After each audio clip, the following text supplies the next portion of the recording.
चमत्कार नाकारता पण तो समोरचा काय म्हणतो, नाही नाही माझ्याकडे ताकद शक्ती आहे. मग तुम्ही त्याला टेस्टिंग करणार, पण टेस्टिंग करता प्रॉब्लेम असा की कलर ब्लाइंडला दोन्ही फरक कळतच नाही आहे. पण तो काय करतो, आता हे म्हणतो ही वेगळी आहे, ही वेगळी आहे, ही रेड आहे, ही ग्रीन आहे, तो म्हणतो. मग तो खरं म्हणतोय का? आता एखादा एक दिव्य दृष्टीवाला आलांच्या बद्दल सांगायला लागला तर तुम्ही त्याला क्वेश्चन करणार. मग तुम्ही, पण तुम्हाला तर ते कळत नाही ना, तुम्हाला सेमच वाटतंय. पण तरी देखील म्हणजे बऱ्याच असं असतं, मला जरी कळत नसलं तरी समोरच्याला कळते का नाही हे कळण्याची कॅपॅबिलिटी माझी आहे. बरोबर आहे ना? म्हणजे मला कळत नाही आहे, परंतु समोरचा जो कळत्यास दावा करतो तो खरा आहे का खोटा आहे. मग ते मी कसं टेस्ट करणार? मी काय करणार, त्याचं सिक्वेन्स बदलणार. आता सांग म्हणणार, समोर थांबवणार त्याला आणि तो सांगतोय पुन्हा. लक्षात आहे? म्हणजे तुम्ही जसं आता उदाहरण आहे की जसं आता खरं खोटं त्या मी योग्य आहे अयोग्य आहे, श्रद्धा अंधश्रद्धा बरेच गोष्टी येतील. विवेकानंद देखील रामकृष्णांच्या बद्दल असाच अविश्वास होता. मग त्यांनी खूप प्रकारे त्याचं टेस्टिंग केलं आणि खूप प्रकारे टेस्टिंग करून देखील मग त्यांना अचंबा झाला. तसं आता तुम्ही असं ठेवलंय, बदलता आत्ता 10 वेळा, प्रत्येक वेळा जरी केलं तरी त्याला कळतेच ना रेड आणि ग्रीन वेगवेगळा आहे. तर तो बरोबर सांगतो. मग याला काय ते दिव्य दृष्टी आहे. म्हणजे कलर ब्लाइंड लोकांच्या विश्वामध्ये नॉर्मल म्हणून दिव्य दृष्टी आहे. तसं आता पुढचा प्रश्न आहे की नॉर्मल जे आपण म्हणतो 3, म्हणजे ग्रेवाला 1, कलर ब्लाइंडला 2, नॉर्मलला 3. पण 3 हे नॉर्मल कशावर?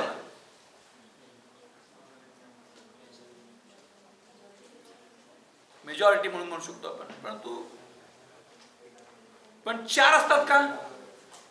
तर क्वाड्राप्लेट तुम्ही गेल्यावर सर्च करा, गुगल सर्च करा. पूर्वी एक 30 वर्षापूर्वी असं कोणतं म्हटलं असतं ते कळलं, म्हणजे 30 वर्षापूर्वी असं कोणतं शिकवलं असतं वर्गात, तर ते खरं आहे का ह्याचं रचलेलं आहे हे कळत नव्हतं. आता तुम्ही लगेच सर्च करा क्वाड्राप्लेट, आणि मग काही लोकांना जास्त कलर दिसतात, काही लोकांना दिसत नाही. तसं ते फक्त आता जास्त दिसणारा असेल तर आपल्याला कळणार की त्याला जास्त दिसतंय, नाही तर कळणार.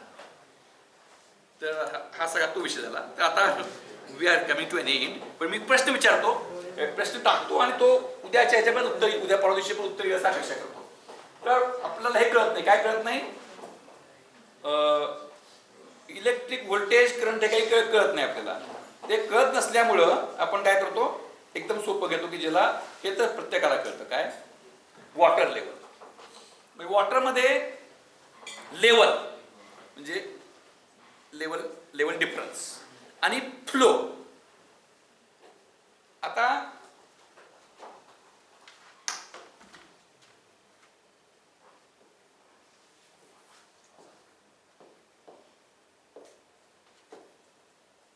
याचं सुद्धा डिस्क्रिप्शन वेळ लागतो म्हणून मी जास्त खोलात जात नाही.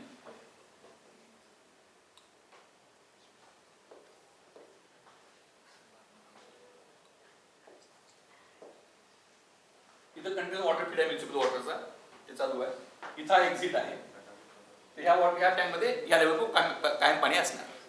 हा दुसरा टँक, दुसरा हे आहे, त्याच्यामध्ये पाणी नाही आहे. इथं आहे, हा वॉल आहे. तर आता हे इकडे जाणार. हा फ्लो जो आहे, हा फ्लो मीटर किंवा ह्या एक्झिट मध्ये मोजू शकतो. तर हा जो फ्लो आहे तो कशावर डिपेंड आहे? वॉटर म्हणजे ही हायर लेवल पोटेन्शियल सारखं, आणि हे लो लेवल. हे ह्या लेवलला काय असणार, ह्या लेवलला काय असणार. सो लेवल डिफरन्स, बरोबर आहे? Level difference. आणि वॉल किती टाईट आहे का लूज आहे, त्याला मी टाईट का लूजला मी नाव देतो अपोजिशन. म्हणजे अपोजिशन इलेक्ट्रिसिटी मध्ये कशासारखं झालं, लेवल म्हणजे काय, व्होल्टेज, आणि फ्लो म्हणजे करंट. लक्षात आलं प्रत्येकाच्या? म्हणजे flow is equal to level difference. आता हे LO म्हणतो मी आणि ही L इन, बरोबर आहे? आणि T म्हणतो. T का? at every point of time. So everybody agrees now that flow T is equal to LOT minus L in T upon O. अपोजिशनचा मी काहीतरी पॅरामीटर दिलाय, बरोबर. मग आता फ्लो कधी वाढेल, हा टाइम मी वर नेला किंवा हा खाली नेला तर फ्लो वाढेल, किंवा हा वॉल्व यूज केला. लक्षात आलं.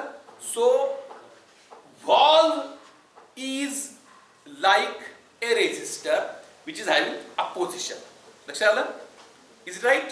So the flow through a valve is equal to or is proportional to level difference, and with constant proportional between O, flow is equal to level on one side minus level on the other side upon opposition. Right? Yeah. आता तुम्हाला मी एकदम सोपा, कसा सोपा पण इतक्या सरी तुम्हाला येणार नाही असा एक प्रश्न आहे. हे असं आहे, हे पाणी आहे, हे आता मी आणखी सोपं करतो. याला 1 ठेवतो, म्हणजे एलिन ठेवू शकतो, आता 1 ठेवतोय, किंवा एलिन टी म्हणा. आता सुरुवात करता बंद करा. इथे वॉल्व आहे, चापून ओ आहे, आणि हा टँक आहे.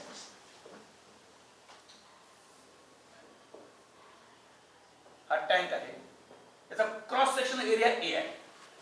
या टँकचा क्रॉस सेक्शनल एरिया, आणि टँकची हे कॉन्स्टंट आहे. याचा आधी एक प्लेन सिलेंड्रिकल असेल, स्क्वेअर असेल, असा ज्याचा cross section area across height same आहे, बरोबर. याच्यातली क्वांटिटी ऑफ वॉटरला मी डब्ल्यू म्हणतो. डब्ल्यू क्वांटिटी ऑफ वॉटर कशी असणार आहे, लेवल इंटू एरिया, बरोबर. टँक लेवल, हा साधा टँक आहे, त्यात कोनिकल टँक ते नंतर आपण जाऊ. आणि आता एक स्टॉपर आहे. स्टॉपर म्हणजे काय, ऑन ऑफ. वॉल म्हणजे कमी जास्त, म्हणजे वॉल म्हणजे रेजिस्टन्स, स्टॉपर म्हणजे स्विच. एग्रीड. आता याचा अपोजिशन ओ आहे, ही एलएमटी आहे. सुरुवातीला हा टँक मोकळा आहे, त्यात पाणी नाही आहे सुरुवातीला, आणि हा स्टॉपर बंद आहे. हे कंटिन्यू चालू आहे पाणी, पण हे इकडे जातेच आहे. त्यामुळे ह्या पाण्याची लेवल कायम 1 आहे. एलएमटी आता म्हणतो 1 आहे. So this is having water level 1, 1 meter. Opposition is O. Area of the tank is A. Now the question is, if I open the switch S, okay, stopper. If I open the stopper S at t equal to 0, derive the expression for